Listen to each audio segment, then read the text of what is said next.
지금보다 더 치열했다던 조선시대 수험생들. 그때도 지금처럼 특별한 탕약이 있었습니다. 집중력, 기억력, 학습 능력을 쑥 올리고 불안과 강박은 싹 없애준 한 그릇의 탕약. 500년 전 조상님의 비법, 지금도 통할까요? 지금 시작합니다. 그러면은 총명탕은 그냥 누구나 먹어도 효과를 볼까요? 기본적으로 네. 누구나 먹어도 인지 기능이 향상되는 그런 효과는 볼 수 있어요. 물론 이제 정도 차이는 있겠죠. 네. 보통 이제 아까 말씀드렸듯이 백복신과 원지와 석창포가 있는데 네. 이 중에 이제 그 심규의 담음을 없애주는 그런 성분이 많이 네. 들어있는 약이 네. 석창포, 그리고 원지가 그 침규의 그 담음을 제거해주는 약이라고 보시면 돼요. 그런데 아까 말씀드렸지만 제일 중요한 것은 심규가 아니라 심신의 활동이 잘 이루어지냐가 중요한 거예요. 사실 구멍은 일종의 문이잖아요. 그렇죠. 그러니까 문만 잘 뚫어놨다고 해서 또 잘 되는 게 아니라 네. 그 문을 통과하는 그 심이, 네. 우리가 그걸 심신이라고도 네네. 표현하는데, 또는 심신 또는 진신, 원신이라고도 표현합니다. 어쨌든 정신이 그 문을 통해서 활동을 하는데 그 심신의 기능 자체가 떨어져 있어도 인지 기능에 문제가 있죠. 네네네. 그걸 한약에서는 이제 심허라고도 표현하고 또는 심신불안이라고도 표현해요. 그러니까 심신의 기능 자체가 힘이 없을 수도 있고 또는 스트레스 때문에 불안해서 또 기능이 잘 안 이루어질 수도 있어요. 그럴 때는 심신의 기능을 길보하게 해주는 약을 쓸 수도 있고, 또는 심신이 안정돼서 잘 활동할 수 있는 약을 또 써줄 수도 있고, 또는 심교류가 잘 열려서 심신이 잘 통할 수 있도록 해주는 약을 써줄 수도 있는 거죠. 그래서 그분의 어떤 증상과 체질에 따라서 그런 것들이 조금 다를 수가 있죠. 근데 어쨌든 원지, 백복신, 석창포는 심규를 뚫어주는 효과도 있고 심신을 안정시켜주는 효과도 있기 때문에, 예를 들면 내가 정신적 스트레스로 인해서 마음이 불안하고 초조하고 이래서 집중이 안 되고 또는 뭐랄까 기억력이 떨어진다 그러면 총명탕이 도움이 되고, 또 아까 얘기했듯이 담음으로 인해서 심규가 막히는 현상이 있으면 또 총명탕이 효과가 있을 수도 있는 거죠. 근데 이제 지인 중에서 성적이 되게 좋은데 이제 몸이 되게 약하고 체격이 좋지 않아요. 근데 이제 좀 예민한 부분이 있어서 그냥 뭐 총명탕 추천을 받아서 계속 먹었는데 조금 집중력은 좀 나아지는 것 같은데 워낙에 공부를 잘하는 애니까 그렇게 티가 나지 않는 것 같다고 하고 전체적인 기능은 그냥 비슷하다고 하고 스트레스는 여전하다고 하는데, 그럼 이럴 경우에는 어떤 처방을 쓰는 게 좋을까요? 그런 경우에는 이제 총명탕을 기본으로 해서 쓸 수 있고, 네. 그 다음에 예를 들면 이 학생이 자 머리는 좋은데 체력이 안 돼서 집중 시간이 짧다. 그러면 체력을 올려줘야 되겠죠. 그걸 이제 한약에서는 기어, 혈어 또는 음어, 양어 이렇게 표현을 합니다. 그래서 거기에 맞춰서 기를 올려준 약을 써줄 건지, 피를 보충해준 약을 쓸 것인지, 소위 우리가 말하는 음기나 양기를 보충해준 약을 쓸 것인지 기본적인 처방을 정하고 거기에다 총명탕을 좀 더 넣어줄 수 있는 거죠. 그리고 또는 이 친구가 평소에는 머리가 좋아서 공부도 잘하고 체력도 이렇게 어느 정도 됐는데 시험만 보면 시험 봤을 때보다 못하는 경우가 있죠. 대부분 이런 경우 뭐냐면 스트레스 상황에서 제 실력을 못 발휘하는 거죠. 이걸 아까 말하는 것처럼 심신이 불안한 상태예요. 평상시에 잘하는데 중요한 시험에서는 꼭 점수도 낮게 나와요. 그렇죠. 한약에서 봤을 때 이런 경우를 뭐 심담 허겁 또는 심신 불안 이렇게 표현하는데, 한마디로 말해서 불안된 상황에서 너무 긴장을 해가지고 떨려서 제 실력을 발휘하지 못한 상황을 말해요. 그러니까 그런 경우에 어떤 부모님들은 애가 체력이 떨어진 것 같아서 체력 보강만 해주면 된다고 생각을 하시는데, 그것보다는 불안을 좀 더 빨리 잡아주는 게 효과적일 수 그렇죠. 있을까요? 대표적인 질환이 시험 불안이에요. 시험 불안. 시험 불안 증상이 있어서 진짜 심한 경우에는 시험 볼 때 공황 발작을 일으키는 친구들도 있어요. 그래서 시험장에 뛰쳐나가 버려요. 또 이제 정말 심하면. 그래서 내가 예전에 치료했던 환자 중에 한 명도 네. 국가고시를 보는데 국가고시 시험장에서 뛰쳐나가 버렸어요. 그래서 몇 년간 시험을 못 봤어요. 그러니까 안에 못 들어가는 거죠. 그 들어갔다가 시험 보는 도중에 공황 발작, 네네네. 막 가슴이 두근두근 뛰고 호흡 곤란이 오고 쓰러질 것 같고 네네네. 죽을 것 같은 공포감이 들으니까 도저히 그 시험장에 있지 못하니까 뛰쳐나가 버렸어요. 그 다음에 이제 그 다음에 시험을 보려고 하니까 공황 발작이 또 발생하는 거야.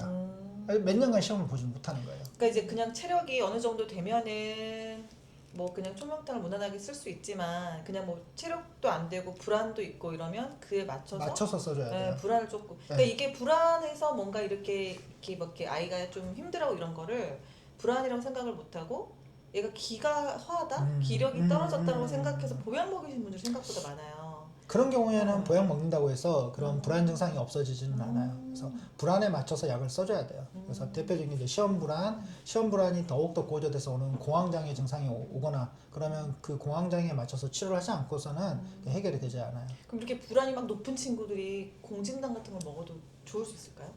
약간의 도움은 되겠지만 그렇게 큰 효과를 보기는 어려워요. 그럼 개인에 맞춰서 오히려 맞춰서 그 아까 얘기했던 심신을 좀 불안을 잡아주고 그다음에 심신을 강화시켜준 약들을 써주는 게 훨씬 더 효과적인데 그게 이제 동의보감에서는 보통 이제 귀비탕이라든지 또는 양심탕이라든지 청심보혈탕 또는 온담탕, 삼오온담탕 같은 계통의 약들을 많이 사용을 해줍니다. 이제 그런 약들이 대부분 불안장애에 많이 사용되는 약들이에요. 그럼 일단 또 보면은 또 어머님들이 아이가 이제 체력이 좀 떨어지니까 녹용을 많이 먹이고 싶어 하시는데 또 녹용을 많이 먹으면 좀 멍텅이진다 이런 말을 듣고도 물어보세요.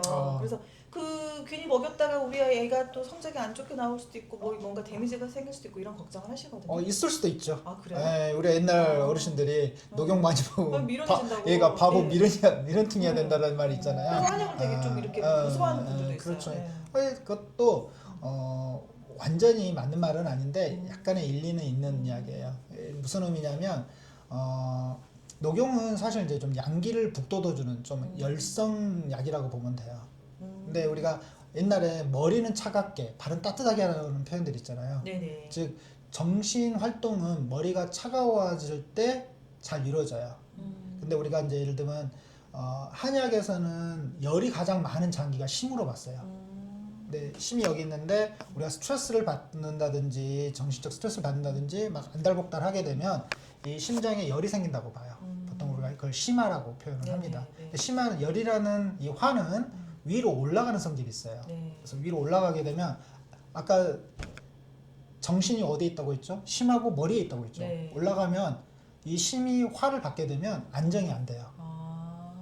그러니까 더 흥분될 수 그렇죠. 있다는 흥분되는 얘기죠. 거죠. 네네네. 그래서 더 불안해진다든가 마음이 초조해진다든지 또는 차분하게 앉아있질 못하고 그냥 안절부절 못하고 과잉 행동을 보인다든지 흥분해서 더 공부를 열심히 하는 게 아니라 흥분되면 집중이 안 되는 거예요. 더 머리가 맑아지는 게 네. 아니라 그래서 머리가 결국 열을 받게 되면 네. 자동차로 비유하자면 엔진에 과열된 현상이 나타나는 거예요. 그럼 식혀줘야 돼요. 네네. 근데 열이 잘 올라가는 체질이 있어요. 네. 그런 체질의 아이들이 그냥 너무 열한 녹용이나 인삼을 과량 먹게 되면 체력은 좋아지는데 네. 가만히 있지를 못하는 거죠. 그럼 공부하는데 도움은 안 되겠네요, 오히려. 너무 열이 올라가게 네네. 되면 안 되는 거죠. 물론 어느 정도 적절하게 재워준 약을 같이 써주면 돼요. 보통 이제 그런 약들을 쓸 때는 네. 그런 심화나 열이 올라오는 것들을 좀 제어해준 약들을 같이 써주면서 적절하게 써주는 건데 그런데 이제 체질적으로 예를 들면 소음인이라든가 한성 태음인 같은 경우는 몸이 되게 차요. 대사율이 낮기 때문에 그런 친구들은 열이 많은 약을 써도 별로 부작용이 없는데 뭐 열이 많은 소양인들 막 흥분 잘하고 막 좀 뜨거운 음식 먹으면 막 땀 뻘뻘 흘리면서 얼굴 막 붉어지는 아이들 있잖아요. 그런 애들은 이제 그런 약들 너무 많이 먹었을 때 힘은 생기는데 네. 차분하게 있지는 못하게 되겠죠. 그럼 이렇게 또 이렇게 더운 여름철에는 또 열받기가 또 쉽잖아요, 그렇죠. 아이들이. 그럼 이럴 경우에는 또 그에 맞춰서 여름철에 맞는 처방이 있을까요? 따로? 그렇죠. 그럴 때 이제 보통 그 기력을 보충해주면서 네. 여름 더위를 이겨낼 수 있는 약들을 써주는 거죠. 대표적인 약이 동요보감에 보통 이제 청서익기탕이라는 처방이 있어요. 그것도 이제 청소년들한테 쓸 수 있는 쓸 수 약이에요? 있어요. 네, 그런데 이제 다 쓰는 건 아니고 또 네. 거기에 맞는 그러니까 체질에 맞는 약들을 또 선정해서 처방을 해줘야 돼요. 근데 대부분 그런 약들이 필요한 사람들은 기초대사량이 낮는다든지 땀을 조금만 흘려도 기운이 빠진다든지 여름 타면 더운 곳에서 조금만 있어도 땀 흘리고 입맛 떨어지고 그런 친구들이 있는데 그때는 그런 약들이 많은 도움이 되죠. 그리고 아까 말했던 녹용이나 인삼이 안 맞는 대표적인 그런 질환을 갖고 있는 애들이 있죠.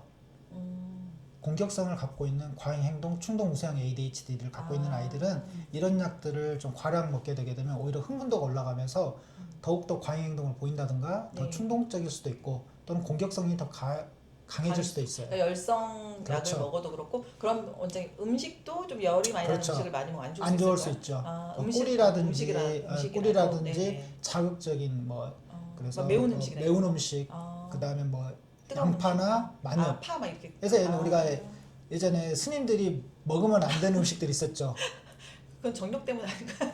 아 그런 것들이 욕망을 일으킨다고 생각을 했어요. 아, 위로 올라오니까. 예, 근데 욕망이라는 건 한약에서 네. 더 심하라고 봐요. 아, 심한. 근데 이게 욕망이 너무 없어도 문제, 너무 많아도 문제. 욕망이 너무 없으면 우울증으로 빠져버리고 아. 욕망이 너무 과해지면 아. 조증이라든가 어떤 막 흥분되는 조절이 안 되니까. 조절이 안 되는 문제가 와요. 근데 스님이 토를 닦아야 되는데 그쵸. 욕망이 올라오면 이거 절 뛰쳐나가게 되는 거죠. 그쵸, 그래서 그쵸. 고기도 못 먹게 하는 거예요. 아. 고기 못 먹게 하고 뭐 마늘 못 먹게 하잖아요. 네네네. 그런 것들이 뭐냐면 일종의 열성으로. 열을 그러니까 욕망을 일으키는 우리가 한약적으로 심화를 올리는 약들이에요. 꿀 같은 것들, 인상, 녹용. 그래서 이런 약들은 기운이 너무 없거나 우울증이 와가지고 아무것도 하기 싫고 멜랑콜리형 우울증 오는 사람들한테 좋아요. 그럼 이제 7, 8월에는 사실 너무 덥잖아요. 그럼 이 더울 때 뭐 체력적이든 뭐 체력적으로도 좋고 불안이 별로 없다 하더라도 어쨌든 너무 더우니까 좀 보강을 하면 많이 도움이 될까요? 고삼 친구들은? 그렇죠. 그래서 이제 그 여름에는 이제 더운 게 많이 나서 땀을 많이 흘리니까 네. 땀을 좀 적게 흘려준 약에다가 기운을 보충해주고 또 땀을 많이 흘리니까 입이 마르고 갈증이 많이 나요. 아. 그래서 그걸 한약에서는 음액이 부족해졌다고 표현하는데 음액을 보충해주는 약들을 써줘요. 아. 대표적인 약이 우리가 이제 오미자라든가 맹문동, 인상 같은 게 이 진액을 보충해줘요. 그래서 대표적인 처방이 그게 생맥산이라고 하거든요. 네네. 그래서 생맥이란 뜻은 뭐냐면 맥을 생기게 한다. 살려준다. 아, 생기게 생기한다. 그래서 네네. 기운과 그 진액이 부족해져서 기운이 없을 때 쓰는 대표적인 약이에요. 그래서 여름 보약이에요. 아. 그래서 그거 아마 음료로도 팔 거예요. 아, 그러면 뭐 계절에 따라서 아이 체질에 따라서 뭐 또 아이 어떤 성향, 뭐 기질, 불안 이런 거에 그러니까 따라서도 총명탕을 그렇죠. 어떻게 쓸 수 있는지 다 다른 다르죠. 걸까요? 청명탕 자체는 체질 상관없이 쓸 수 있어요. 아, 근데 쓸수 보통 있는데. 일반적으로 한의원에서 청명탕만 쓰는 경우는 드물어요. 아. 약이 3가지밖에 안 되고 어. 안 되기 때문에 네네. 환이나 뭐 농축시켜서 쓰는 건 괜찮지만 전반적인 약간 할 때는 청명탕 외에 체질에 맞는 약들을 좀 추가로 넣어요. 아, 원장님께서는 그렇게 처방하신다는 대부분 거죠? 그래요. 아. 그리고 또 기존에 만들어진 처방들도 대부분 청명탕 이 3가지 약들만 쓰는 경우는 거의 없어요.